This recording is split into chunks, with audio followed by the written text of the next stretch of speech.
Welcome to Raj news. మీ సిల్వేరి శ్రీశైలం. కేంద్ర ప్రభుత్వం జాతీయ చలనచిత్ర అవార్డులను ప్రకటించింది.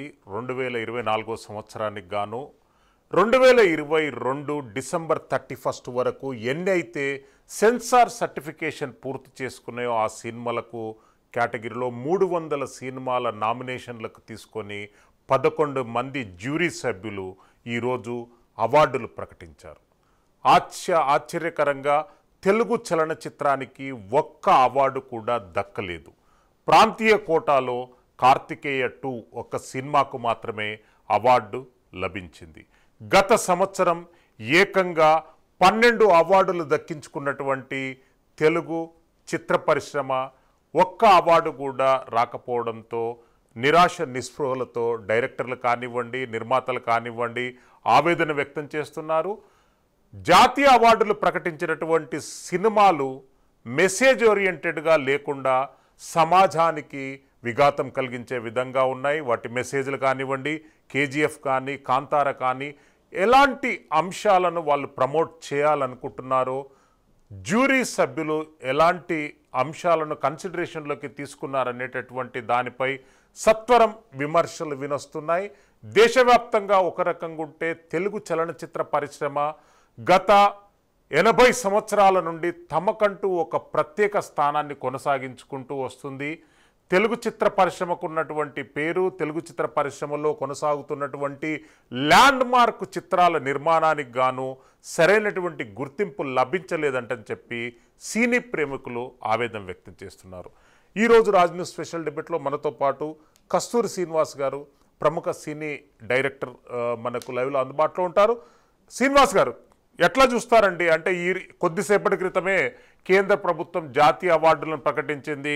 తెలుగు చిత్ర పరిశ్రమ నుండి సుమారు అంటే ఒక 11 సినిమాలు ఆల్రెడీ నామినేషన్ స్థాయికి వెళ్ళాయి. అవన్నీ కూడా సక్సెస్ఫుల్ ట్రాక్లో నడిచినటువంటి సినిమాలకు కూడా అవార్డులు రాలేదు. ఎట్లా తీసుకోవాలండి ఈ అంశాన్ని? Yes continues. ముందుగా రాజ్ న్యూస్ ప్రేక్షకులకి నమస్కారం.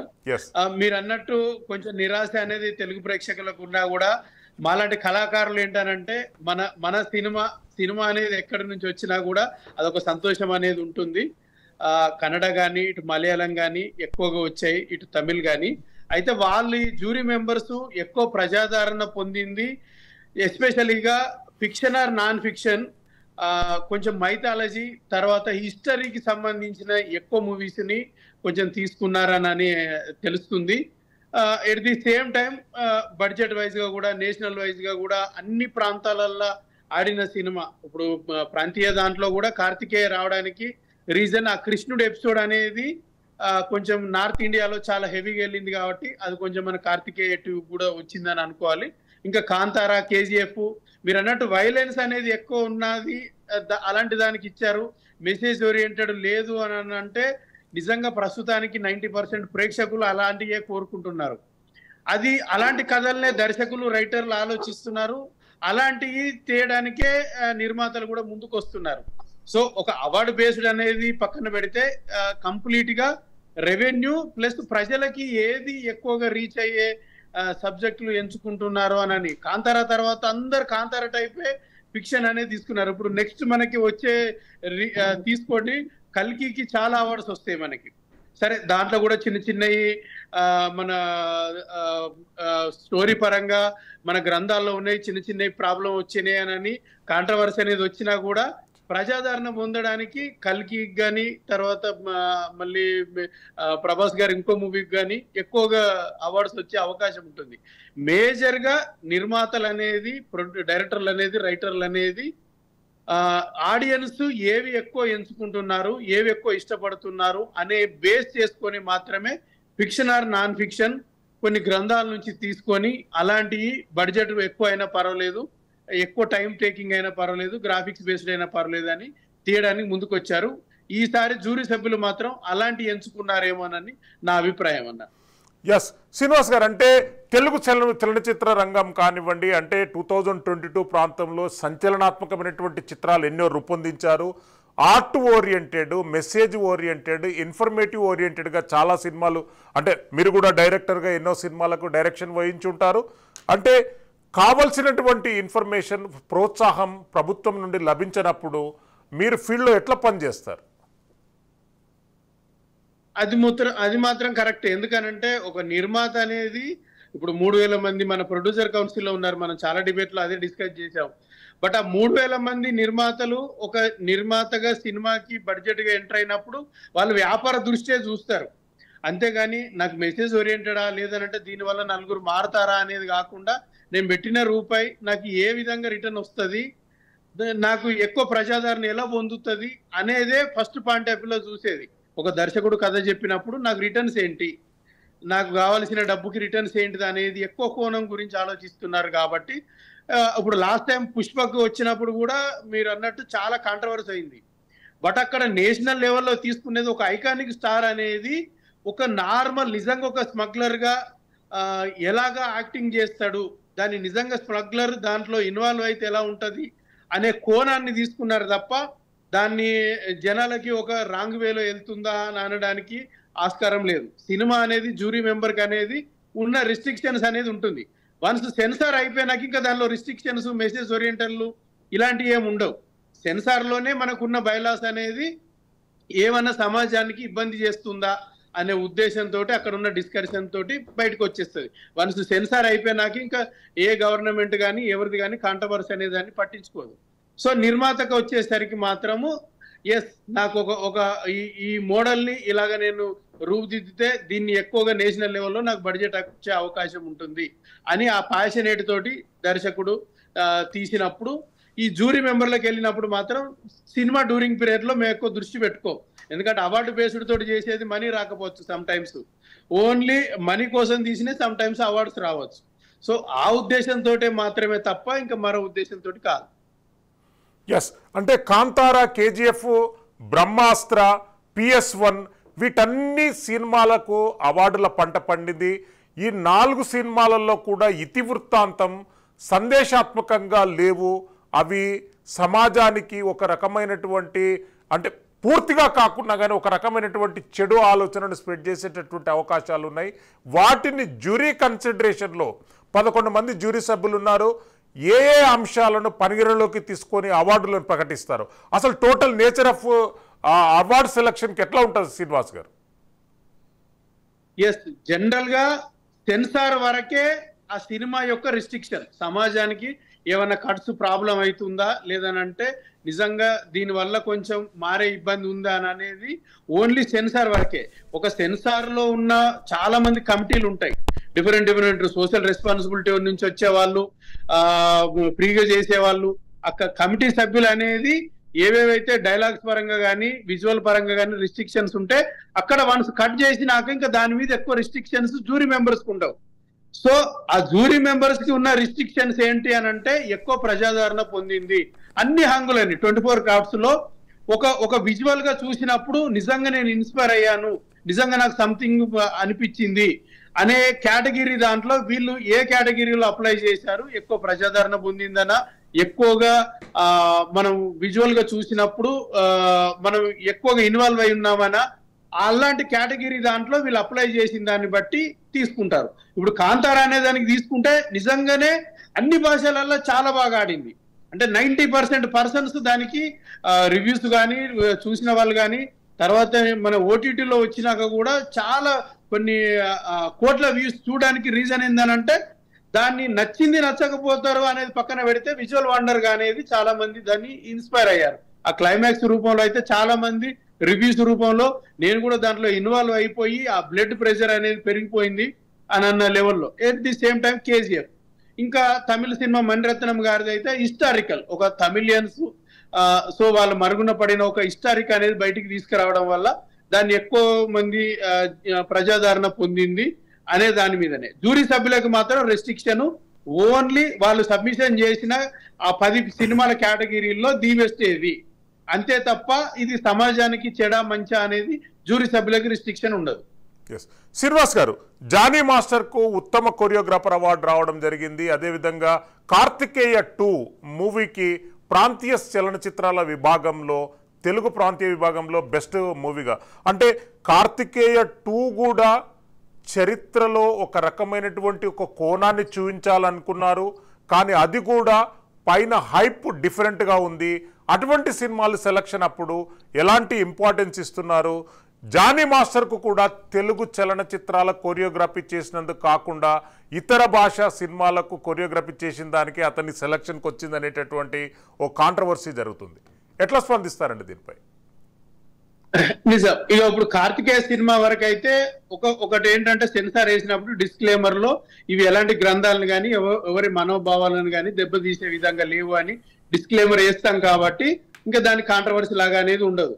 బట్ అది ఎక్కువగా మన తెలుగు దానికనంటే నిఖిల్ది ఒక ఫస్ట్ సినిమా, అంటే ఫస్ట్ టైం ఒక 100 కోట్ల క్లబ్ లోకి వెళ్ళడము, తర్వాత అనుపమ్ ఖేర్ గారు కానీ ఆ నార్త్ ఇండియాలో హెవీగా వెళ్ళిపోయినాయి. ఒక నిజంగా కృష్ణుడిని మన కళ్ళ ముందు చూస్తున్నామా అన్న ఒక అనుభూతి కలిగింది కాబట్టి నార్త్ ఇండియాలో హెవీగా వెళ్ళిపోయింది కాబట్టి దాన్ని ఎక్కువగా జూరీ సభ్యులు not only south India north India నుంచి కూడా ఉంటారు కాబట్టి అందరికీ అందుబాటులో అయ్యే పలానా సినిమా నేను చూశాను, ఇంత రివ్యూస్ అనేది చూశాను అని ఆ జూరీ కమిటీ సభ్యులు ఉన్న దాంట్లో కార్తికేయక్ అనేది రావడానికి ఆస్కారం అని నేను అనుకుంటున్నాను. ఇంకా జానీ మాస్టర్ గారిది అంటే నిజంగా ఆయనకున్న దాంట్లో నేను D1, D2, D3 చేసినప్పటి నుంచి నాకు మంచి మిత్రులు తాను. అన్ని సాంగులు డైరెక్టర్ ప్రొడ్యూసర్ ఇచ్చిన ఆ 3 రోజుల 5 రోజుల దాంట్లో ఉన్న దాంట్లో ఆయన ప్రతి దానికి నిజంగా కష్టపడి తను చేస్తారు. అఫ్ కోర్స్ మన ఇక్కడ ఉన్న చాలా సినిమాలు మరి కొన్ని మనం అనుకుంటాము, కొంతమంది నేషనల్ అవార్డ్స్ దానికి ఆ టైం పీరియడ్ కొంతమంది ప్రొడ్యూసర్లకి దర్శకులకి తెలియక అప్లై కూడా చేయరు. అలాగా కొన్ని మంచి సాంగ్స్ మిస్ అవుతాయి. అలాగా వెళ్ళిన దాంట్లో నిజంగా ఇతర భాష దాంట్లో జానీ మాస్టర్ గారిది వెళ్ళుంటది, చాలా సాంగ్స్ వెళ్ళుండవేమో, ఆ ఉద్దేశంతో అటు వచ్చిందేమో అని నా అభిప్రాయము. బట్ ఎనీవే అటు వచ్చినందుకు కూడా మిత్రులు జానీ మాస్టర్ కంగ్రాచులేషన్స్ చెప్తున్నాను ఈ సందర్భంగా. శ్రీనివాస్ గారు, గత సంవత్సరం పుష్పకు మరియు RRRకు అవార్డుల పంట పడినప్పుడు దేశవ్యాప్తంగా కూడా కాంట్రవర్సీస్ కొనసాగాయి. ఒక గంధపు చెక్కల స్మగ్లర్ చరిత్రకు ఎట్లా మీరు బెస్ట్ మూవీ అవార్డ్స్ ఇస్తారు, ఎలా మూవీలు అవార్డ్స్ల పంట పండుతుందని దేశవ్యాప్తంగా, అంటే ఈ రాష్ట్రంలో ఆ రాష్ట్రంలో అని కాకుండా దేశవ్యాప్తంగా కూడా చర్చ జరిగింది. మరి ఇప్పుడు ఎలాంటి చర్చ జరగాలి? ఎస్, మీరు అన్నట్టుగా ఆ టైంలో మాత్రం వాళ్ళు తీసుకునేది ఒక క్యారెక్టరైజేషన్, ఒక ఐకానిక్ స్టార్ ఇందాక మనం అనుకున్నట్టుగా దాంట్లో నిజంగా స్మగ్లర్ అంటే ఇలాగనే ఉంటదని కళ్ళ ముందని అనేది ఆ నటించిన దానికి ఒక కొత్తదనంగా జూరీ సభ్యులు ఎన్నుకోబడింది. ఇంకా ప్రాంతీయ పరంగా అనేది మన భాషా అభిమానంతో అయ్యో మనకు రాలేదే సబ్మిషన్ చేసిన అనేది మనకు బాధ ఉంటది. కానీ ఏవేవి సబ్మిషన్ చేశారో ఎంతవరకు వచ్చినాయి, జనరల్ గా నేను కూడా గతంలో కొన్ని ఆంధ్రాలో చిన్న చిన్న షార్ట్ ఫిల్మ్ ఫెస్టివల్ కి జూరీ కమిటీ సభ్యునిగా ఉన్నాను. జనరల్ గా అది ఎలా ఉంటది అంటే మనకు అన్ని సినిమాలు ఫైనల్ గా వచ్చినాయి, అన్ని నామినేటెడ్ అయినాయి, ప్రొజెక్టెడ్ వేసి చూపిస్తారు. చూపించినప్పుడు మనకు దాంట్లో ఉంటది, దీంట్లో ఈ మ్యూజిక్ ఎన్ని పాయింట్లు వేయాలి, దీంట్లో సినిమా నిర్మాణ విలువలకు ఎన్ని వేయాలి, ఫోటోగ్రఫీకి ఎన్ని వేయాలి, సో అన్ని పాయింట్లను క్యాలిక్యులేషన్ చేసుకొనే అప్పుడు వీళ్ళు ఏ అవార్డు కేటగిరీగా అప్లై చేశారో దానికి నిర్ధారించబడుతుంది. సో ఆ విధంగా నాకు చూస్తే కాంతార గాని KGF గాని అన్ని రంగాలల్లో ఒక సౌండింగ్ గాని ఒక ప్రొడక్షన్ గాని ఎడిటింగ్ గాని అన్నిట్లో ది బెస్ట్ గా అనేది ఉండడం వల్ల మన ప్రాంతీయ సినిమాలైనా కూడా దానికి వచ్చాయనని జూరీ సభ్యులు ఆయిటికి ఎక్కువ పాయింట్స్ వేశారని అనుకుంటున్నాను నేను. శ్రీనివాస్ గారు, అయితే ఈ ప్రశ్న మిమ్మల్ని అడగొద్దు, కానీ సోషల్ మీడియాలో ట్రెండ్ అవుతున్నటువంటి సబ్జెక్ట్ కనుక మీతో క్లారిఫికేషన్ తీసుకోవడంలో తప్పు లేదు. కేవలం భారతీయ జనతా పార్టీ ఎన్నికలు జరగబోయే రాష్ట్రాలలో అవార్డుల పంట పండించుకుంటూ పోతుంది. భవిష్యత్తులో తమిళనాడులో, కేరళలో, గుజరాత్ లాంటి స్టేట్స్లలో ఎన్నికలు జరిగే అవకాశం ఉంది, మహారాష్ట్ర. ఆ రాష్ట్రాలకు సంబంధించే అవార్డుల పంట పండించారు. గత సంవత్సరం మన 2 తెలుగు రాష్ట్రాలలో ఎన్నికల కోలాహలం ఉంది కనుక ఇక్కడ అవార్డుల పంట పండించారని చెప్పి ఒక నెటిజన్ కామెంట్ పెట్టారు. ఎట్లా స్పందిస్తారండి? నిజంగానే జూరీ మెంబర్స్ కి ప్రెజర్స్ అనేది పలానా అప్లై చేసిన వాళ్ళకి ప్రతి వాళ్ళ నుంచి ఏదో ఒక లింక్ ఉంటది. ఇప్పుడు గత సంవత్సరం మన దగ్గర నుంచి VN ఆదిత్య గారు ఉన్నారు జూరీ మెంబర్ లో, వాళ్ళకు కూడా వస్తాయి. కానీ నేను బిలీవ్ చేసేది ఏంటంటే ఒక జూరీ మెంబరు నిజమైన కళాకారులని ప్రోత్సహించడానికే తను గుండె మీద చేసుకొని ఆ విజువలైజేషన్ గా కళ్ళ ముందు చూసినప్పుడు ఆ టాలెంట్ కి రాస్తారు తప్ప నిజంగా ఏదో ఎగ్జామ్ రాసినట్టుగా మాత్రం ఏదో పార్టీని చెప్పినట్టు ప్రెజర్ అనేది మాత్రం ఉండదు. ఉంటే ఏదన్నా నాకు తెలిసి ఆ పర్సనల్ గా దాన్ని అయ్యో నాకు ఇది బాగా నచ్చింది, నాకు ప్రాంతీయత అనేది ఆ జ్యూరీ మెంబర్ ఒక పాయింట్ ఎక్కువ వేయొచ్చు, కానీ కంప్లీట్ గా ఫెయిల్ అయిన దాన్ని ఇది 100 మార్క్స్ వచ్చాయని మాత్రం ఏ జ్యూరీ మెంబర్ చేయడు, ఏ ప్రభుత్వానికి మాత్రం లొంగదు. ప్రభుత్వం కూడా అలాంటివి చేయదు అని మాత్రం నాకు నిజంగా ఆ ప్లేస్ లో నా సినిమా ఉన్నా కూడా నా సినిమాకి రాకపోయినా కూడా నేను ఇలాగే స్పందిస్తాను. అలాంటివి మాత్రం కొంచెం అపోహలే, అవి ఓన్లీ ఒక పార్టీకి సంబంధించిన అభిప్రాయాన్ని వ్యక్తపరచడమే అని నా అభిప్రాయం. శ్రీనివాస్ గారు, 2022 డిసెంబర్ 31 వరకు వచ్చినటువంటి కొన్ని అద్భుతమైనటువంటి తెలుగు సినిమాలు ఎన్నో ఉన్నాయి. కొన్నిటి గురించి మీరేమన్నా డీటెయిల్స్ ఇవ్వగలరా? ఆ సినిమాలకు అవార్డులు వస్తే బాగుంటుండే అనేటటువంటి అంశాన్ని ముందుకేమన్నా తీసుకురాగలరా? అయితే నాకు నిజంగా మనం సినిమా తీసినా కూడా సెన్సార్ అయినా కూడా మనం కంపల్సరీ అవార్డు టైమింగ్ లోపు అప్లై చేయాలి. నాకు ఇప్పుడు మనం చాలా సినిమాలు మంచి మంచి ఉన్నాయి, కానీ పాపం చాలా మంది ప్రొడ్యూసర్స్ కి ఆ టైం అయ్యో అయిపోయిందా అని అది తక్కువ టైం ఉంటది. మేము నిజంగా రేవతి గారితో బొమ్మ క్రియేషన్స్ తోటి ఇట్లు అమ్మని ఒకటి తీసాము. ఇంటర్నేషనల్ అవార్డులు 250 వచ్చాయి. బట్ ఆ లాస్ట్ మినిట్ లో మేము ఏ కేటగిరీ చేయాలి, ఎలా అప్లై చేయాలి, ఏంటిదని అనేది చిన్న మిస్కమ్యూనికేషన్ అయింది. సో పాపం చాలా మంది దర్శకులకు కానీ నిర్మాతలకు కానీ అది ఫాలోఅప్ చేసే ఎగ్జిక్యూటివ్ ప్రొడ్యూసర్లకి అది అప్లై చేసే దాంట్లో ఫార్మేట్ దాంట్లో కొన్ని రిజెక్ట్ అవుతాయి. అవి కొంచెం మన దగ్గర కొంచెం ప్రాబ్లం ఉంది. మనం ఏ ఫార్మేట్ లో ఇవ్వాలి, అది ఏ సౌండింగ్ లో ఇవ్వాలి, ఆఫ్టర్ సెన్సార్ పర్పస్ ఇవ్వాలి, ఈ చిన్న చిన్నవి కొంచెం దాంట్లో రిజెక్ట్ అవ్వడం వల్ల ఏమైనా అయినాయేమో. బట్ మంచి మంచి అద్భుతాలు ఉన్నాయి. కాకపోతే వాళ్ళు తీసుకున్న కేటగిరీలల్లో 1-2 మార్కులలో కూడా ఇప్పుడు మనం ఫైనల్ ఐపీఎల్ ఎన్నో క్రికెట్లు చూసాం. 1 రన్ తోటి ఎలాగా అయితే లాస్ట్ బాల్ వరకు ఉన్నదో ఆ రన్నర్ అప్ కూడా తీసుకున్నప్పుడు ఆ 1% ఆ హాఫ్ పాయింట్ తోటి కూడా ఆ జ్యూరీ మెంబర్ల దాంట్లో పోయినవి ఉంటాయి. మరి అలాంటి దాంట్లో సెకండ్, థర్డ్, ఫోర్త్ అట్లా ఇస్తే నిజంగా మన తెలుగు సినిమాలు కూడా ఉండి ఉంటాయి. అవి అప్లై చేశారో లేదో తెలియనప్పుడు మనం మంచి సినిమాల గురించి చెప్తే బాగోదని నా అభిప్రాయం. ఎస్, అంటే అతిథి దేవోభవ లాంటి సినిమా కానీ, యశోద సమంత సింగిల్ యాక్ట్రెస్ గా నటించినటువంటి సినిమా, అవన్నీ కూడా అవార్డుల కేటగిరీలో వచ్చేటటువంటి సినిమాలే. వాటిని ఎందుకు కన్సిడరేషన్ లోకి తీసుకోలేదు? అయితే ఇప్పుడు ఫర్ ఎగ్జాంపుల్ ఒక సినిమా డెబ్యూ డైరెక్టర్ కేటగిరీలో పెట్టినప్పుడు దాంట్లో ఉన్న బెస్ట్ యాక్ట్రెస్ అనేది తీసుకోరు. వీళ్ళు ఒక సినిమా అనుకున్నప్పుడు 4 కేటగిరీలకి 4 అప్లికేషన్లు 4 సపరేట్ గా అప్లై చేయాలి. అప్పుడు వాళ్ళు 4 కేటగిరీల కింద కన్సిడర్ చేస్తారు. ఇప్పుడు జ్యూరీ మెంబర్ చూసినప్పుడు ఇగో దీన్ని మనం సౌండ్ డిపార్ట్మెంట్ దాంట్లో ఈ కేటగిరీలో ఇది తీసుకుంటున్నాము అని అన్నప్పుడు ఆ సౌండింగ్ మాత్రమే చూస్తాం. బెస్ట్ ఎడిటర్ గా అనేది పెట్టినప్పుడు ఆ బెస్ట్ ఎడిటర్ కేటగిరీలే చూస్తాం. సో చాలా మంది పాపం తెలియక అన్ని కేటగిరీలు అనేది కూడా ఐడియా లేక దీంట్లో మనకి ఇది అవార్డు వస్తుంది ఖచ్చితంగా. ఇప్పుడు నాటు నాటు అనే సాంగ్ ది మనం హాట్‌స్టార్ కి పెట్టాము. ఆ సాంగ్ ది నాటు నాటు అనేది ఓన్లీ సాంగ్ పర్పస్ గా అనేదే దాంట్లో లిరికల్ ఉంటది, కొరియోగ్రఫీ ఉంటది. సో అన్ని కేటగిరీలు అనేది అప్లై చేశారు కాబట్టి వచ్చింది. సో అప్లై అనేది చేశారా లేదా 4 రకాలుగా అన్ని రకాలుగా అనేది లేనప్పుడు కొంచెం ఇబ్బంది అవుతుంది. అది ఖచ్చితంగా మనకి రిటర్న్ అనేది రాదు. సో అలాగే యశోద గాని మీరు అన్నట్టు మంచి సినిమాలే చాలా వరకు వెళ్ళాయి. బట్ ఆ కేటగిరీలో మన వాళ్ళు అప్లై చేశారా, ఓకే చేసి ఉంటే మాత్రం నిజంగా అది కొంచెం బాధాకరమైన విషయమే. దానికంటే ఇంకేమైనా బెటర్ కేటగిరీని తీసుకున్నారేమో అనేది చూడాలి. అంటే అతిథి దేవోభవ అనేటటువంటిది అందరినీ అబ్బురపరిచినటువంటి సినిమా.